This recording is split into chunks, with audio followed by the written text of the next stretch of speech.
welcome to Miami and the College Football Playoff National Championship.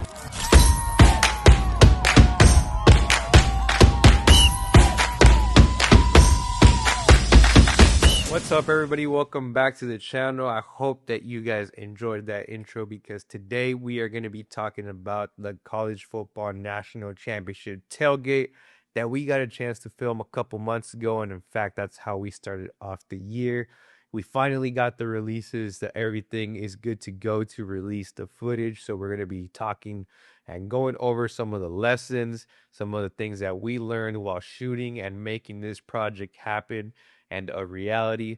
But before we get started, just wanted to quickly reintroduce myself. My name is Irvin Sanchez. I am a filmmaker and creative director, originally from the beautiful Pacific Northwest, now living down in beautiful Miami, Florida. And this channel is all about sharing my creative journey and experience with you guys so that you guys can learn something along the way. So with that being said, let's go ahead and get started talking about the College Football National Championship tailgate.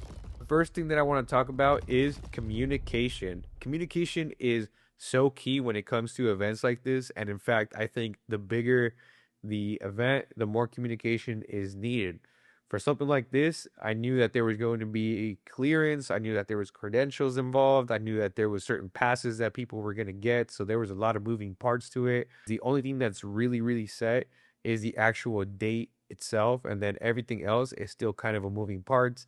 There's always going to be obviously those bigger sponsors that are locked in, but there's new sponsors that kind of hop on last minute. And so there's a lot of moving parts from the actual, the agency that's putting on the event, that when it comes to video, you got to make sure that you do everything way ahead of time. We did everything in terms of getting our shot list ready.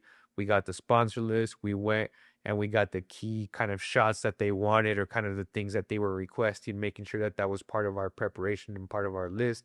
So it was just, we knew that there was going to be artists involved, so we wanted to have all that stuff ready to go. Especially towards the end, as we found out that literally the day before, Secret Service was going to be there and stuff. So even more of a reason to just keep up with the communication. And in this kind of situation, there's no such thing as over communicating. And so we were super happy with just the way that everything turned out. And because of the communication that we had throughout the entire time from start to finish, it allowed for the project to just flow super smooth. Everybody understood each other. So it was a great experience. And again, I can't overstate this enough.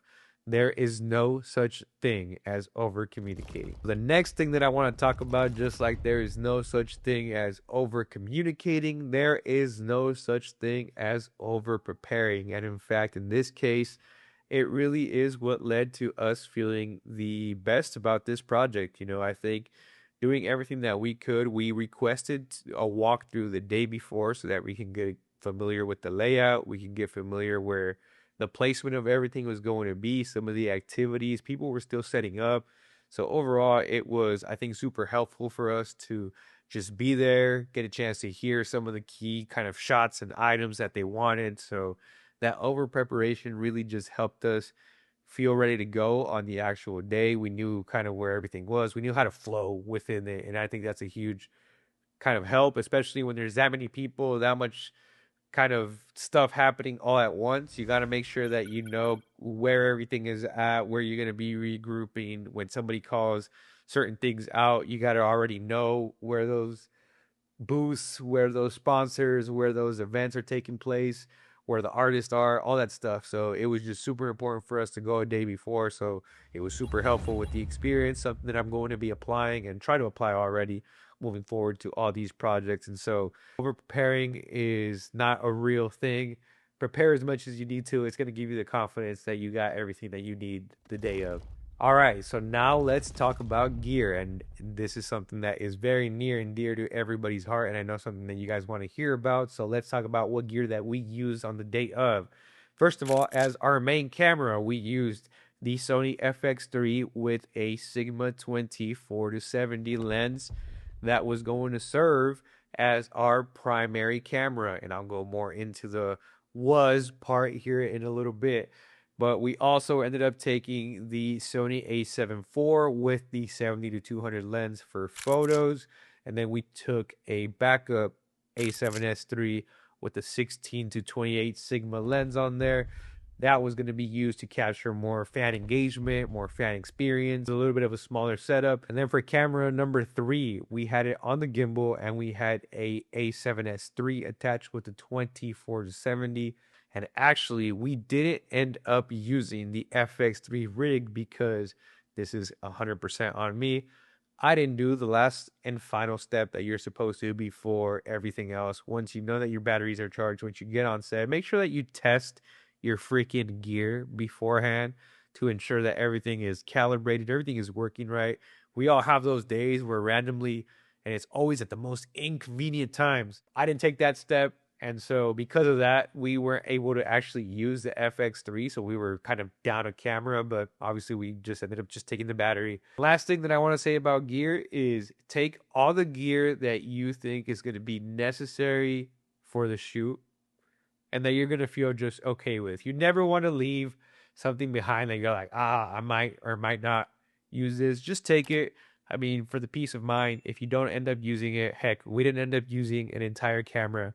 But I mean, just knowing that it was there in case anything happened made me feel a lot better. I know that the bait is always travel light or whatever, but just take all the gear that's going to make you feel confident to go execute the shoot.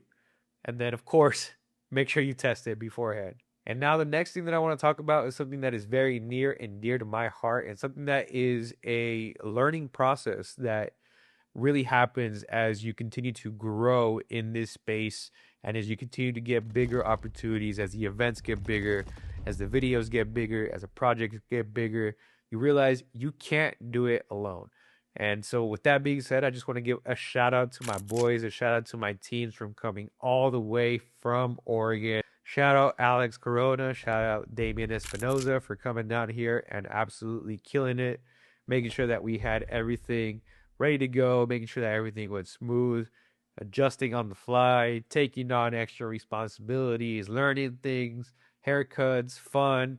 I mean, it was an incredible, incredible way to kick off the year, an incredible way to kind of kick off the new thing that we're building all together when it comes to this production team, this production company. So I just want to give a shout out to the boys for absolutely killing it. None of this project could have been possible without them. So I just want to give a huge shout out to them. And now last but not least, the thing that we started the video with, I got a chance to use AI for the very first time in any sort of video or filmmaking process. And to be honest, it was an amazing, amazing experience. I can't even lie, because I had a very kind of clear vision for what I wanted, which was exactly what came out in the video. I wanted to make the 2026 logo come to life the way that I've seen growing up on ESPN, on Fox Sports, or on any sort of kind of like big game animation stuff that they create when they announce any sort of game. I know that they have people that work on either Blender or, Photoshop and InDesign. I know that there's multiple softwares that usually have to be involved to create any sort of effect that even remotely looks like that. And then, of course, I know that it takes so much time to be able to do that. And all I did was literally put in 2 reference images, laid out a prompt, and ended up with this result, which completely blew my mind. And honestly, it did a lot more than just create an effect, because once I actually got the effect downloaded and uploaded onto Final Cut, I just got into a flow. I started making the sound design. Once we got done with the sound design, I started going into the actual video itself, creating a solid rough draft, and ultimately just ended up getting into a pretty dang good flow. Ended up finishing about 75% of the video kind of in one sitting, and then just allowing for the creative process to take place over the next couple of days, just kind of refining it, making it look exactly how I wanted it to. But ultimately, I'm just super impressed with just how quick, how fast, how accurate, and how cool it was to turn 2 reference images into an entire video. And it's completely mind-blowing. So again, I don't know how to really feel about it, other than, again, I just think for now it just gets my mind racing in terms of pushing the creativity to yet another level. It's another tool that we have available to us to be able to storytell. So I'm looking forward to seeing what else I could do with it. But for my first experience, I could honestly say it completely blew my mind, and it allowed me to just make the video even better and get into a flow. So I can't say enough good things about my experience working with Adobe Firefly / AI. Those were just some of the key takeaways from my experience working this event. Ultimately, for sure, one of my favorite events, and in fact, something that I'm going to remember for the rest of my life, not only because of the people that were involved on the project behind the scenes, but also because of the people that I got a chance to work with, my boys from back home, my guys, my team that believed in me from day one, told them that we were one day going to be on the field, and this is just one step closer. And again, something I'm going to remember for the rest of my life. You know, we got the hat on here, got the official hat, and some of these credentials are, look at these credentials right here. Look at those. These are some of these are definitely going up in the Credential Hall of Fame. But some of my favorite credentials ever, the lanyard is freaking sick. Ultimately, I'm also super proud of the video, the project, everything, how it came about. It truly felt like a collaborative process. Everybody got a chance to kind of give their input in the videos, in the shots. And ultimately, I'm just super happy with how everything turned out from start to finish. For sure, one of the smoothest, best, most easy projects when it comes to just working with the people. And then for sure, one of my favorite when it comes to the visuals, the experience, everything itself was just an amazing time. And so hopefully you guys are able to take some things from those takeaways and apply them to your own adventure, your own journey as you get ready to film your own events. And with that being said, if there's anything that you guys want me to cover, if there's any questions that you guys have about AI or any future videos that you guys want me to make, let me know in the comments down below. But until then, I'll see you guys in the next video. Peace.